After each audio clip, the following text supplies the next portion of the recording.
అమరావతి విశాఖపాలెంలో నీ కూతురు మేనల్లుడి పేరు మీద 18 ఎకరాలు లేదని అఫిడవిట్ మీద రాసి 18 ఎకరాల నా జగనన్న నీకు దండం పెడతానా ఇట్లాంటి పరంబోకులు కాదు నా లెక్కిచ్చేది నా తోడు మేము అడిగినా నేను ఏ విధంగా కష్టపడుతున్నా అన్న ఏ విధంగా అహర్నిశలో పార్టీ అధికారంలోకి రావాలనుకుంటే 1 ఎకరా ఇరా రజనీకాంత్ వరే నీకు దండం పెడతాను స్వామి 1 ఎకరా ఇరా అప్పుల్లో ఉన్నాను నీ బినామీ ధర్మారెడ్డి పేరు మీద నీకు శంషాబాద్ లో వెంచర్ 6 ఎకరంలో ఇల్లు స్థలం కట్టలేదన్న విషయం చెప్పు ఒరే ఏందిరా ఇది మంత్రి పెరిటి సహాయంతో గుంటూరులో ఎడ్లపాడులో గ్రానైట్ క్వారీ కొట్టేసి నీ బావ పేరు మీద ట్రెజర్ నడుపుతున్నది నిజంగా జర్నలిస్ట్ వా బిజినెస్ మ్యాన్ వా ఏందిరా స్వామి ఏందిరా ఈ కథ ఏందిరా Jubilee Hills pub Vizag beach RK road పక్కన కొత్త పబ్బు నీకు సంబంధం లేదని పబ్లిక్ గా చెప్పగలవా ఏపీ మినిస్టర్ తో కలిసి నువ్వు పబ్బు స్టార్ట్ చేసింది నిజంగా అమ్మా సారాయమితివి భూములు కొట్టేచ్చివి యాడ్ నుంచి వచ్చాయి లెక్కలో అమెరికాలో డల్లాస్ లో గోంగూర వేస్తారు స్వామి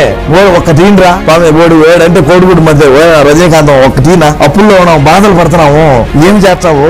అమ్మా ఇదేంద్ర మైండ్ దెబ్బతాంది 1 రూపాయి మనకి ఊడి